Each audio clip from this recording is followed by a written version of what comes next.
ಪ್ರಿಯಕರನ challenge ಅನ್ನು ಸ್ವೀಕರಿಸಿ ಯುವತಿ ಮೃತಪಟ್ಟಂತಹ ಘಟನೆ ಬೆಂಗಳೂರು ಹೊರವಲಯದ ಕಿತ್ತಗೂರಿನಲ್ಲಿ ನಡೆದಿದೆ. ನಿಜವಾದಂತ ಪ್ರೀತಿ ಇದ್ರೆ ವಿಷ ಕುಡಿ ಎಂದು ಪ್ರಿಯಕರ ಹರೀಶ್ ದಿವ್ಯಾಗೆ ಚಾಲೆಂಜ್ ಅನ್ನು ಹಾಕಿದ್ದ. ಕಳೆದ ಮಂಗಳವಾರ ವಿಷ ಸೇವಿಸಿ ಮನೆಗೆ ತೆರಳಿದ ಯುವತಿ ವಾಂತಿ ಮಾಡಿಕೊಂಡು ನಂತರ ಆಸ್ಪತ್ರೆ ಸೇರಿದ್ಲು. ಆದ್ರೆ ಆಸ್ಪತ್ರೆಯಲ್ಲಿ ಚಿಕಿತ್ಸೆ ಫಲಕಾರಿಯಾಗದೆ ಮೃತಪಟ್ಟಿದ್ದಾಳೆ ಅನ್ನೋದು ಮಾಹಿತಿ ಸಿಗ್ತಾ ಇದೆ. ಪ್ರಿಯಕರ ಹರೀಶ್ ವಿರುದ್ಧ ಅವಲಹಳ್ಳಿ ಪೊಲೀಸ್ ಠಾಣೆಯಲ್ಲಿ ದೂರು ದಾಖಲಾಗಿದೆ. ಹರೀಶ್ ನಾಪತ್ತೆಯಾಗಿದ್ದಾನೆ. ಜೊತೆಗೆ ದಿವ್ಯಾ ಮನೆಯಲ್ಲಿ ಶೋಕ ಮಡುಗಟ್ಟಿದೆ. ಇದು ಪ್ರೀತಿಯ ವಿಚಾರದಲ್ಲಿ ನನ್ನ ಮೇಲೆ ಪ್ರೀತಿ ಇದ್ರೆ ನೀನು ವಿಷ ಕುಡಿತೀಯ ಅಂತ ಪ್ರಿಯಕರ ಹರೀಶ್ ಹೇಳ್ತಾನೆ. ಆ ಮಾತನ್ನ ಆ ಒಂದು ಚಾಲೆಂಜ್ ಅನ್ನ ಅಕ್ಸೆಪ್ಟ್ ಮಾಡಿದ ಅಥವಾ ಆ ಒಂದು ಮಾತನ್ನ ಒಪ್ಪಿದಂತ ದಿವ್ಯಾ ವಿಷ ಸೇವಿಸಿ ನನ್ನ ಪ್ರೀತಿ ಎಷ್ಟರ ಮಟ್ಟಿಗೆ ಬಹಳ ಉಚ್ಚವಾದಂಥದ್ದು ಅಥವಾ ಬಹಳ ಪ್ಯೂರ್ ಆದಂಥದ್ದು ಅನ್ನ ಸಾಬೀತು ಮಾಡೋದಕ್ಕೆ ಹೋಗ್ತಾರೆ.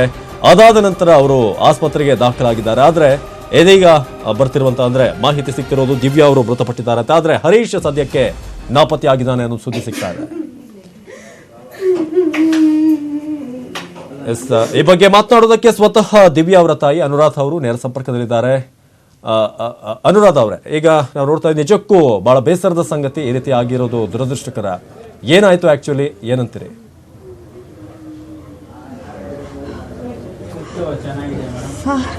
ದಿವ್ಯಾನವರು ನನ್ನ ಮಗಳು ಸರ್. 1.5 ವರ್ಷದಿಂದ ಲವ್ ಅಂತ ಅವರಿಬ್ಬರು. ಆದರೆ ನಮಗೆ ಗೊತ್ತಿಲ್ಲ ಸರ್. ಕಾಲೇಜಿಗೆ ಹೋಗ್ತಾ ಇದ್ರು. ಅಲ್ಲಿ ಸಂಡೇಶನ್ಗೆ ಅಯ್ಯೋ ನಮ್ಗೆ ಮಾತಾಡ್ಕೊಂಡು ನಾವು ಸಂಜೆ ಕಾಲೇಜಲ್ಲಿ ಸೇರಿಸಿದ್ವಿ ಸರ್. ಅಲ್ಲಿ ಹೋಗ್ತಾ ಇದ್ರು ನಮ್ಮ ಮಗಳ ಬಗ್ಗೆ ನನಗೆ ಚೆನ್ನಾಗಿ ಗೊತ್ತು, ಹೆಂಗೆ ಏನಂತ. ಅವನು ಹರೀಶ್ ಅವನು ನಮ್ಮ ಮನೆ ಎದುರುಗಡೆ ಮನೆ ಕಟ್ಕೊಂಡು ಬಂದಿದ್ರು ಸರ್. ಆದರೆ ಅವನು ಎಂಥ ಲೋಪರ್ ಅಂತ 1-2-3 ತಿಂಗಳಲ್ಲಿ ಗೊತ್ತಾಯ್ತು ಸರ್. ಅವನು ಹೆಂಗೆ ಏನಂತ ಅಲ್ಲಿ ಇಲ್ಲಿ ಇರೋಲ್ಲ. ಪ್ರತಿಯೊಂದು ಇದಕ್ಕೆ ಎಲ್ಲರಿಗೂ ಗೊತ್ತು ಸರ್ ಏರಿಯಾಗೆ. ಆದರೆ ನಮ್ಮ ಮಗಳ ಮೇಲೇ ಇದು ಮಾಡ್ತಾ ಇದ್ದಾನೆ. ಅವನೇ ಅಂತ ನಮ್ಮ ಮಗಳಿಗೆ ನಮ್ಗೆ ಗೊತ್ತಿಲ್ಲ ಸರ್. ಆದ್ರೂ ನಮ್ಮ ಮಗಳಿಗೆ ಏನೋ ಗೊತ್ತಾಯಿತು. ಆಮೇಲೆ ಅವನು ಕಾಲೇಜಿಗೆ ಹೋಗಾಗಲೇ ಅವನ್ನ ಕರ್ಕೊಂಡು ಹೋಗ್ಬಿಟ್ಟ. ಕರ್ಕೊಂಡು ಹೋದ್ಮೇಲೆ ಗೊತ್ತಾಯಿತು ಅವನ ಬಗ್ಗೆ. ಆದ್ರೂ ಪೊಲೀಸ್ ಸ್ಟೇಷನ್ಗೆ ಹೋಗಿ ಕಂಪ್ಲೇಂಟ್ ಕೊಟ್ಟಿದ್ದೀವಿ. ಅವರು ಪೊಲೀಸ್ ಸ್ಟೇಷನ್ ಅಲ್ಲೆಲ್ಲೋ ಚಿತ್ತೂರಲ್ಲಿ ಹೋಗಿದ್ರಂತೆ. ಆಮೇಲೆ ಅವರು ಇಲ್ಲಿ ಕಾಲ್ ಮಾಡಿದ್ರು. ನಾವು ಹೋದ್ಮೇಲೆ ಅವರು ಬಂದಿದ್ರು ಸರ್. ಮಾತಾಡಿದ್ರು. ಅವರಪ್ಪ ಅವರಮ್ಮ ಎಲ್ಲರೂ ಬಂದಿದ್ರು. ಆದರೆ ಅವನು ಒಳ್ಳೆ ಇದರಿಂದ ಅವಳು ಪ್ರೀತಿ ಮಾಡಿದ್ದಿದ್ರೆ, ಅವಳೇ ಬೇಕಂತ ಅವನು ಇದು ಆಗಿದ್ರೆ ಅವಳು ನಾವತ್ತೆ ಮದುವೆ ಮಾಡ್ಕೊತಾ ಇದ್ದ. ಏನೋ ನಾನು ಹೆಂಗಾದ್ರೂ ಆಗಲಿ ನಾನು ಅವಳು ಮದುವೆ ಮಾಡ್ಕೊತೀನಿ, ನಮ್ಮ ಮನೆಯವ್ರು ಇದ್ದಾರೆ ಅಂತ ಏನೋ ಮಾಡ್ತಾ ಇದ್ದ. ಆದರೆ ಅವನು ಇವಳೇ ಅಲ್ಲ ಇನ್ನು ಎಷ್ಟು ಮಕ್ಕಳನ್ನ ಹಾಳು ಮಾಡಿದ್ದಾನಂತ. ಅವನು ಇಲ್ಲ ನನಗೆ ತಪ್ಪಾಯಿತು, ಏನೋ ಆಗಿಬಿಟ್ಟಿದೆ, ನಾನು ಮದುವೆ ಮಾಡ್ಕೊಳ್ಳಲ್ಲ, ಏನೋ ತಪ್ಪೊಬ್ಬ ಆಗೋಯ್ತು, ಇನ್ಮೇಲೆ ನಿಮ್ಮ ಮಗಳು ಸುದ್ದಿಗೆ ನಾನು ಬರೋಲ್ಲ ಹಾಗೆ ಈಗಂತ ಹೇಳಿದ್ನು ಸರ್. ಆಯಿತು, ಗೊತ್ತಿಲ್ವೋ ಏನಂತ ನಾವು ಸೈಲೆಂಟ್ ಆಗಿಬಿಟ್ಟಿದ್ವಿ ಸರ್. ಹಾಗೆ ನಮ್ಮ ಮಗಳಿಗೂ ಹೇಳ್ಕೊಂಡು ನಾವು ಕರ್ಕೊಂಡು ಬಂದಿದ್ವಿ. ಆವಾಗಿಂದ ಈಗಲೂ ಇಷ್ಟು ದಿವಸ ಗಂಟ ಏನಿಲ್ಲ ಸರ್.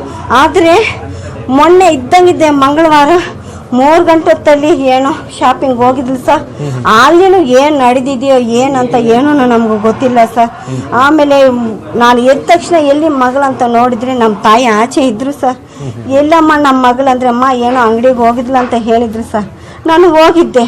ಏನಮ್ಮ ಇಲ್ಲಂದ್ರೆ ಇಲ್ಲಮ್ಮ ನೆಲ್ ಫಸ್ಟ್ ತಗೋಬೇಕಂತ ಬಂದಿದ್ದೆ. ಬೇಡಮ್ಮ ಇರೋದು ಸಾಕು ಅಂತ ನಾನು ಕರ್ಕೊಂಡು ಬಂದ್ಬಿಟ್ಟೆ ಸರ್. ಅಷ್ಟೇ ಸರ್ ನನಗೆ ಗೊತ್ತಿರೋದು. ಆಮೇಲೆ ಸಾಯಂಕಾಲ ನಾನು ಅಂಗಡಿಗೆ ಹೋಗಿದ್ದೆ ಸರ್. ಮಕ್ಕಳೆಲ್ಲ ಒಳಗಡೆನೆ ಓದ್ಕೊಂಡು ಎಲ್ಲ ನಕ್ಕೊಂಡು ಚೆನ್ನಾಗಿದ್ರು ಸರ್. ಸರಿ ಇದ್ದಾರೆ ಮಕ್ಕಳಿಗೆ ಏನು ಅಂಗಡಿಗೆ ಹೋಗ್ಬಿಟ್ಟು ಅಡುಗೆ ಮಾಡಬೇಕಲ್ಲ ಅಂತ ನಾನು ಅಂಗಡಿಗೆ ಹೋಗಿದ್ದೆ ಸರ್. ಅವ್ರ ಪಾಟಿಗೆ ಅವ್ರ ರೂಮಲ್ಲಿ ಇದ್ರು. ಇವಳು ಹೋಗಿ ಏನು ಮಾಡ್ಕೊಂಡ್ಲು ಏನಂತ ಒಂಚೂರು ನಮ್ಗೆ ಅರ್ಥ ಆಗಿಲ್ಲ ಸರ್. ಆಮೇಲೆ ನಾನು ಬರೋವಾಗ ಇವ್ರು ಹಾಸ್ಪಿಟ್ಲ್ ಕರ್ಕೊಂಡು ಹೋಗೋದು ನೋಡಿ ನನಗೆ ಏನಾಯಿತು ಏನಂತ. ಆಮೇಲೆ ಅವ್ರು ಕರ್ಕೊಂಡು ಹೋದ್ಮೇಲೆ ಈ ಥರ ವಿಷ ಕುಡಿದ್ಲ ಅಂತ ಹಾಸ್ಪಿಟ್ಲಲ್ಲಿ ಹೇಳಿದ್ರು.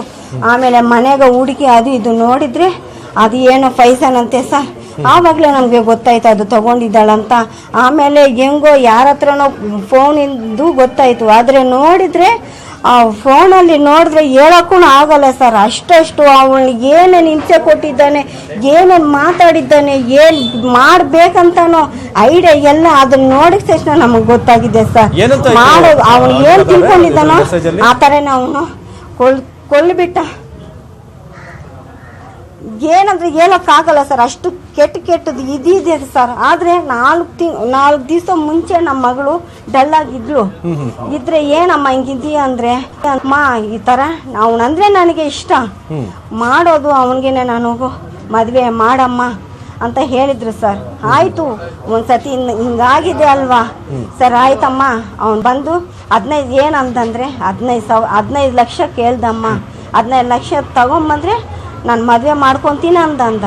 ಸರ್ ಆಯ್ತಮ್ಮ, ಬರಲಿ, ಅವನಿಗೆ ನಿನ್ನ ಮೇಲೆ ಪ್ರೀತಿ ಇದ್ದರೆ ಅವ್ರ ಮನೆಯವ್ರಿಗೆ ಹೇಳ್ಕೊಂಡು ಬಂದು ಕೇಳಮ್ಮ, ಆದ್ರೆ ಎಷ್ಟಾದರೂ ಆಗಲಿ ಏನಾದರೂ ಆಗಲಿ ನಾನು ಮಾಡಿಸ್ತೀನಿ ಅಂತ. ನಮ್ಮ ಮಗಳಿಗೆ ತಿರ್ಗಾ ಏನಾದರೂ ಅಂಥವ್ನಿಗೆ ಯಾಕೆ ಕಟ್ಕೊತೀಯ ಅಂತ ಹೇಳಿದ್ರೆ ತಿರ್ಗಾ ಏನಾಗುತ್ತಂತ ಅದನ್ನು ಹೇಳಿಲ್ಲ ಸರ್. ಆಗ್ಲಿಮ್ಮ, ನಾನು ಮಾಡ್ಕೊಡ್ತೀನಿ ಅಂತ ನಾನು ಹೇಳಿದೆ ಸರ್. ನಾವೀಗ ನಿಮ್ಮ ಮಗಳ ಫೋಟೋನು ಕೂಡ ನೋಡ್ತಾ ಇದೀವಿ. ನಮ್ಗೆ ನೋಡಿದ್ರೆ ಬಹಳ ಮನ್ಸಿಗೆ ನೋವಾಗ್ತಿದೆ. ಈ ರೀತಿಯಾಗಿ ಇಷ್ಟು ಮುದ್ದಾದಂತ ಒಂದು ಹೆಣ್ಮಗು, ನಿಜಕ್ಕೂ ಬಹಳ ಕನ್ಸು ಕಟ್ಕೊಂಡಿರ್ತೀರಿ ನೀವು ಕೂಡ. ಏನಿತ್ತು ಅಂದ್ರೆ ಮೆಸೇಜ್ ಅಲ್ಲಿ ಏನಾದ್ರು ಬ್ಲಾಕ್ ಮೇಲ್ ಮಾಡೋದು, ನನ್ನ ಪ್ರೀತಿಸ್ತಾ ಇದ್ರೆ ಅಥವಾ ಪ್ರೀತಿನ ಪ್ರೂವ್ ಮಾಡು ಅಂತ ಏನಾದ್ರು ಹೇಳಿದ್ರ, ವಿಷ ಸೇವಿಸಿ ನನ್ನ ಮೇಲೆ ನಿಜವಾಗ್ಲೂ ಪ್ರೀತಿ ಇದ್ರೆ ವಿಷ ಸೇವಿಸು ಅಂತ ಏನಾದ್ರು ಇತ್ತ? ಅವನಿಗೆ ಅವಳೇ ಬೇಕಾಗಿದ್ರೆ ಅವನು ಗಂಜಾಯಿ ಕುಡಿಯೋದು, ಅವನು ಎಂತಾದ್ರೂ ಆಗ್ಲಿ, ಮದ್ವೆ ಮಾಡ್ಕೊಂಡ್ಮೇಲೆ ಆ ಥರ ಎಲ್ಲ ಮಾಡಿದ್ರು ಅದು ಬೇರೆ. ಏನು ಇಲ್ಲದೆ ಅವಳು ಗಂಜಾಯಿ ಕುಡಿಯೋದಂತೆ ಬೇರೆ ಹೆಣ್ಣು ಮಕ್ಕಳ ಜೊತೆ ಫೋಟೋ ಹಿಡಿಯೋದೆಲ್ಲ ಕಲಿಸ್ತಾರೆ ಸರ್. ಅಂತೆಲ್ಲ ಮಾಡಿದ್ದಾನೆ, ಅಷ್ಟು ಕೆಟ್ಟದಲ್ಲೆಲ್ಲ ಇದು ಮಾಡಿದ್ದಾನೆ ಅಂತ. ಇದೆಲ್ಲ ನೋಡ್ಕೊಂಡು ಅವಳು ಇನ್ನು ಏನಾಗಿರ್ತಲ್ಲ, ನಮ್ಮ ತಾಯಿಯವ್ರನ್ನೂ ನಾನು ಮೋಸ ಮಾಡಿಬಿಟ್ಟಿದ್ದೀನಿ, ನಾನು ಇಷ್ಟು ಪ್ರೀತಿ ಮಾಡಿದ್ದಾನೆ ಅವನು ನನಗೆ ಮೋಸ ಮಾಡಿಬಿಟ್ಟಿನಂತಾನೆ. ಏನು ಮಾತಾಡಿದ್ದಾನೋ, ಏನು ಹೇಳಿದ್ದಾನೋ. ಆದರೆ ಒಂದು ಮಾತ್ರ ಏನೋ ಒಂಚೂರು ಕೇಳ್ಪಟ್ಟಿದ್ದೀನಿ, ಆದರೆ ನನಗೆ ಓದೋಕ್ಕೂ ನನಗೆ ಬರೋಲ್ಲ.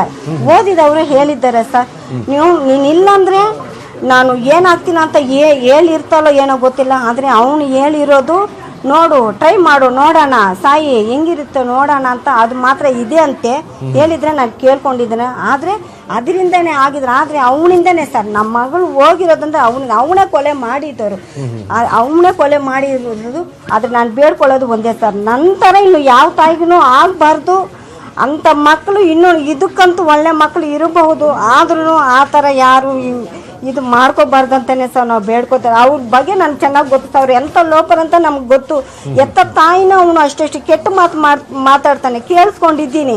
ಆದರೆ ನಮ್ಮ ಮಗಳಿಗೆ ಅವನು ಯಮ ಆಗ್ತಾನಂತ ಯಾವಾಗಲೂ ನಾವು ತಿಳ್ಕೊಂಡಿಲ್ಲ ಸರ್. ಒಂದು ವರ್ಷ ಹಿಂದೆಯಿಂದ ನಮಗೆ ಗೊತ್ತಾಗಿದೆ. ನಮ್ಮ ಮಗಳ ಮೇಲೇ ಇವನು ಯಮ ಥರ ಬಂದಿದ್ದಾನಂತ ಫೋನ್ ನೋಡಿದ ಮೇಲೆ ಗೊತ್ತಾಯ್ತು ಸರ್. ಇದೆಲ್ಲ ಆಯಿತು, ನಾವು ಬೇಡ್ಕೊಳ್ಳೋದು ಅದೇ ಸರ್. ಏನು ಮಾಡ್ತೀರೋ ಏನೋ, ಅವನು ಇರಬಾರ್ದು. ಅದು ಒಂದೊಂದು ನಡೀತಾನೆ ಇದೆ, ಆದ್ರೂ ಸೈಲೆಂಟಾಗಿ ಇದ್ದೀರಾ, ಆಗೋದು ಆಗ್ತಾನೆ ಇದೆ. ಅದು ಏನು ಮಾಡ್ತಾ ಇದ್ರು ಏನೋ, ಅದು ನಿಮ್ಗೇನೋ ನೀವೇ ಈ ಥರ ನೋಡ್ತಾ ಇದ್ರೆ ಒಬ್ರೊಬ್ರದ್ದು ನೀವು ಮಾಡ್ತಾ ಇದ್ದೀರಾ ಇಲ್ಲ, ರೂಲ್ಸ್ ಇದನ್ನ ಫಾಲೋ ಆಗ್ತಾ ಇದ್ರೆ ಇಲ್ವಾ ಅಂತ ನಮಗೆ ಆಗ್ತಾ ಇದೆ ಸರ್. ಆ ಥರ ಆಗ್ತಾ ಇದ್ರೆ. ಆದರೆ ನಮ್ಮ ಥರ ಇನ್ನು ಯಾರಿಗೂ ಆಗಬಾರ್ದು, ಇನ್ನು ಕೇಳಬಾರ್ದು ಅಂತ. ನಿಮ್ಮ ಅಕ್ಕನೋ ಇಲ್ಲ ತಂಗಿನೋ ಇಲ್ಲ ನಿಮ್ಮ ಅಮ್ಮನೋ ಯಾರಿಗಾದ್ರೂ ಹಿಂಗಾಗಿದ್ರೆ ನೀವೇನ್ ಮಾಡ್ತಿರೋ ಅದು ಮಾಡ್ಬೇಕಂತಾನೆ ನಾವು ಹೇಳ್ತಾ ಇರೋದು ಸರ್. ಆಯ್ತಮ್ಮ, ಧನ್ಯವಾದ ಮಾತನಾಡಿದಕ್ಕೆ.